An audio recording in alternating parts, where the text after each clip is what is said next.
evening student. Today is 17 September, class 7, both section A plus B और 6th class भी, class 6 both section A plus B. Video number है ये आपका class 7th के लिए, 7th के लिए 28 और क्लास 6 के लिए है आपका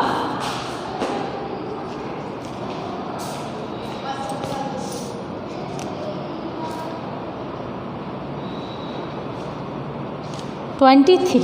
क्लास 6 के लिए वीडियो नंबर 23.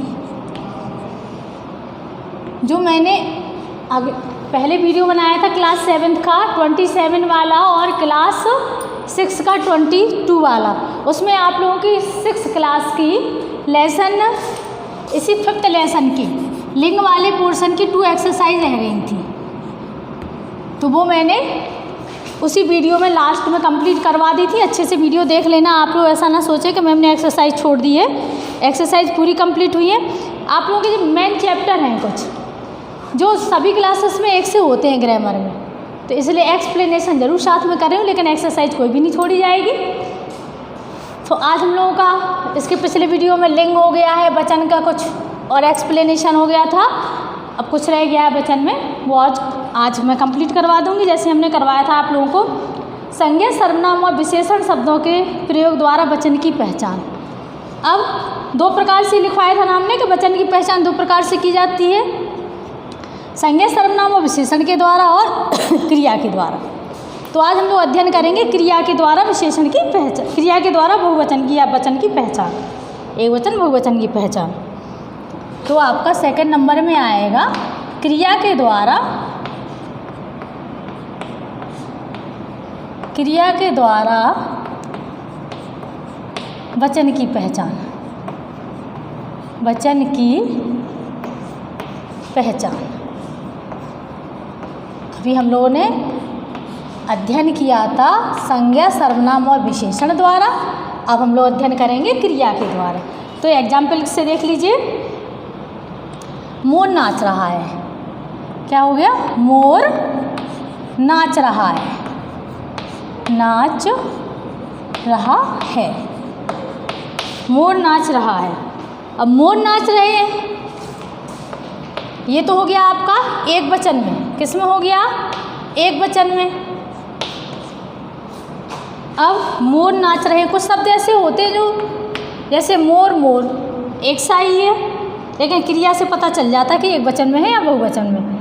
मोर नाच रहे हैं, नाच रहे हैं, रहे हैं, तो इससे पता चल रहा है ना क्रिया के द्वारा, तो ये बहुवचन में हो गया आपका. किस में हो गया है? ये बहुवचन में. तो किसके द्वारा? देखो मोर तो चेंज नहीं हुआ ना, मोर वही है, यहाँ भी मोर, ऐसा तो नहीं मोरे नाच रही हैं, तो वो तो स्त्रीलिंग वाले उसमें हो जाएगा, लेकिन मोर स्त्रीलिंग होता नहीं है, उसमें मोर नहीं होता है. तो मोर नाच रही है बहुवचन में, किसके द्वारा पता चल रहा है? क्रिया के द्वारा. किसके द्वारा पहचान हो रही है बहुवचन की? क्रिया के द्वारा. अब है हाथी पानी पी रहा है, हाथी पानी पी रहा है, पानी पी रहा है. कौन पानी पी रहा है? हाथी. हाथी एक वचन में है. किस में है? एक वचन का सेंटेंस हो गया आपका. अब हाथी पानी पी रहा है, देखो हाथी में तो चेंजिंग नहीं आई ना, हाथी ही रहेगा. हाथी पानी पी रहे हैं, पानी पी रहे हैं, यानी कि बहुत से हाथी हैं यहाँ पर. तो ये आपका हो गया बहुवचन में. अब बहुवचन में क्रिया के द्वारा पता चल रहा है आपको. कबूतर उड़ गया, एक कबूतर उड़ गया और कबूतर उड़ गए हैं, आपका बहुवचन में उड़ गए हैं से पता चल रहा ना, यानी कि क्रिया के द्वारा पता चल रहा है. क्रिया के द्वारा वचन की पहचान हो रही है कि एक वचन में है या ये बहुवचन में.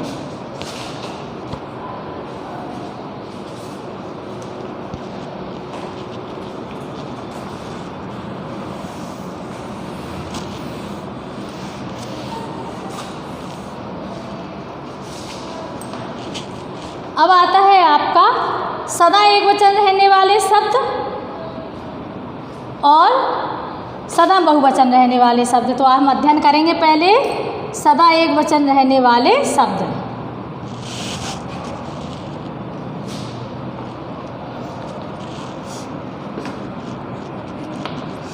सदा एक वचन रहने वाले शब्द।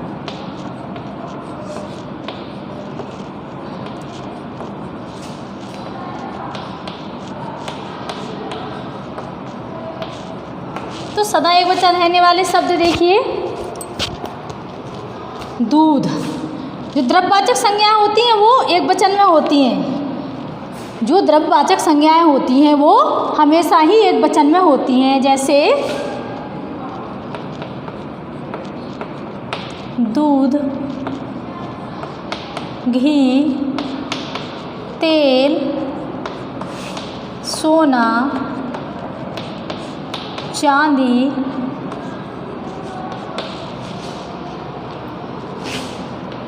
और समूहवाचक संज्ञाएं भी, जनता, चाय, कॉफ़ी, ये सब क्या है आपकी एक वचन संज्ञा है। ये सदा एक वचन में ही प्रयुक्त होती हैं। कैसे? फर्श पर पानी गिर गया। फर्श पर पानी गिर गया। गिर गया। अब देखो पानी काउंटेबल नाउन तो नहीं है ना, लेकिन एक वचन में प्रयुक्त है। फर्श पर पानी गिर गया। भारत की जनता सही फैसला करती है। भारत की जनता, अब जनता में तो बहुत सारे लोग आ जाते हैं, लेकिन फिर भी एक वचन में प्रयुक्त हो रहे हैं सभी लोगों के लिए। और भारत की जनता सही फैसले करती है। सही फैसले करती है। करती है। आपको कितना घी चाहिए? आपको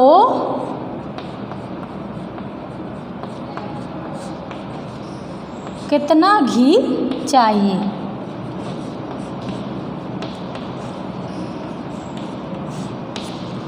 तो ये आपकी जो द्रव्यवाचक संज्ञा है, जैसे सीमा पर सेना खड़ी है। सेना समूहवाचक संज्ञा है। दूध, घी, तेल, सोना, चांदी, जनता, चाय, कॉफ़ी, सेना, गुच्छा, ये सब आपके क्या है? द्रव्यवाचक और समूहवाचक संज्ञाएं हैं। ये सदा एक वचन में ही प्रयुक्त होती हैं। अब है आपका सदा बहुवचन रहने वाले शब्द।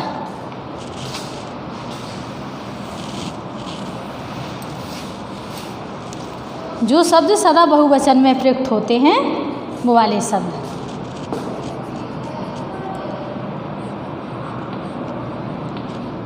सदा बहुवचन रहने वाले शब्द तो कौन कौन से होते हैं? देखो, प्राण, प्राण, दर्शन, बाल,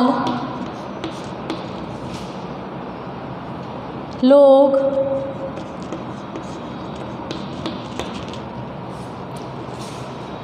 आंसू, हस्ताक्षर।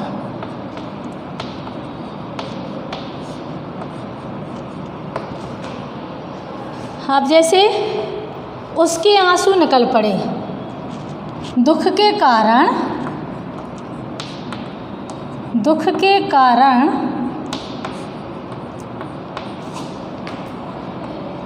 उसके आंसू निकल पड़े।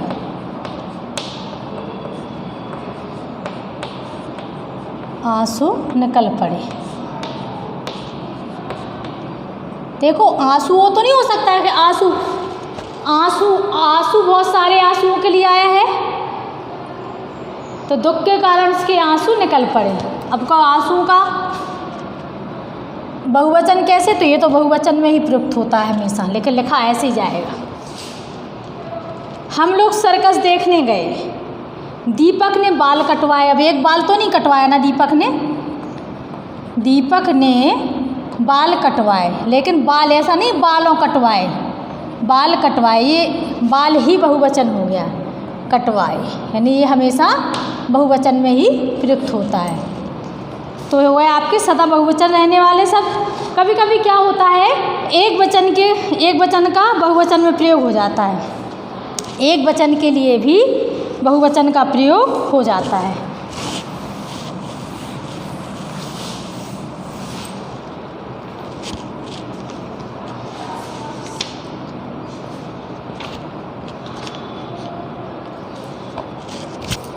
एक वचन का बहुवचन में प्रयोग कब होता है?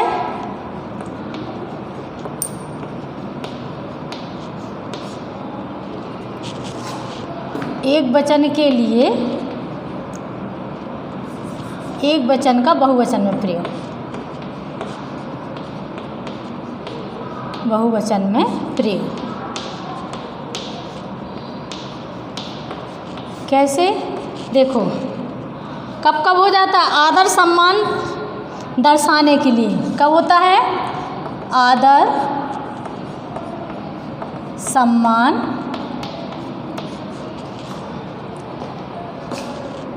देने के लिए, देने के लिए कैसे?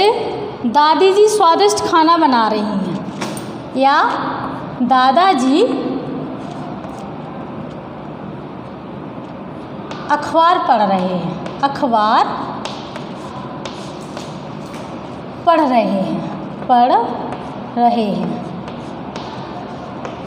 देखो रहे हैं बहुवचन आया, दादाजी तो एक ही है ना, लेकिन रहे आए क्यों आए? क्योंकि दादाजी अखबार पढ़ रहा है तो अच्छा नहीं लगेगा ना, क्योंकि दादाजी सम्मानीय है, तो दादाजी के प्रति सम्मान दिखाने के लिए क्रिया बहुवचन में चली जाएगी, दादाजी अखबार पढ़ रहे हैं। जैसे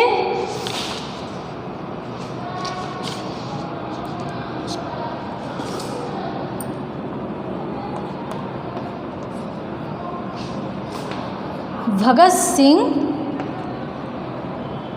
अमर हैं, अमर हैं। देखो हैं, भगत सिंह अमर है तो भगत सिंह को सम्मान नहीं दे रहे हैं, लेकिन भगत सिंह सम्मान नहीं है तो है पे बिंदी आ जाएगी, यानी कि बहुवचन में प्रयुक्त हो गया है।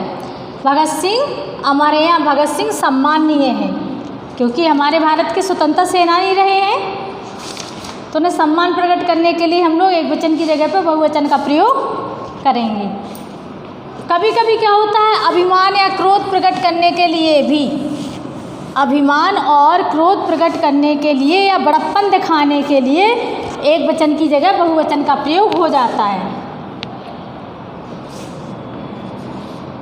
अभिमान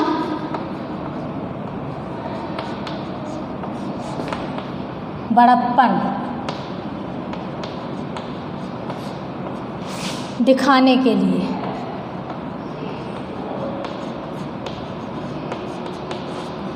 कैसे? देखिए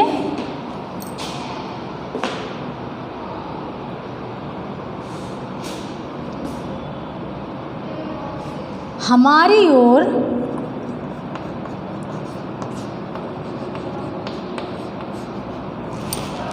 कोई भी आंख उठाकर नहीं देख सकता, कोई भी आंख उठाकर नहीं देख सकता।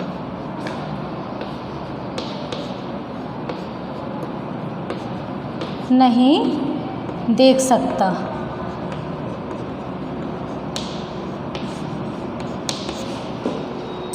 तो हमारी की जगह मेरी ओर भी तो हो सकता था, मेरी ओर हो सकता था ना, लेकिन बड़प्पन दिखाने के लिए हमारी ओर कोई भी आंख उठा करके नहीं देख सकता। अब जैसे मैं ऑफिस जा रहा हूँ, या पिताजी ने कहा मैं ऑफिस जा रहा हूँ, या हो सकता है पिताजी ने कहा हम ऑफिस जा रहे हैं, तो हम का यूज कर देंगे। कहीं तो हो गया अभिमान बड़प्पन या क्रोध के समय भी एक वचन की जगह पर बहुवचन का प्रयोग हो जाता है।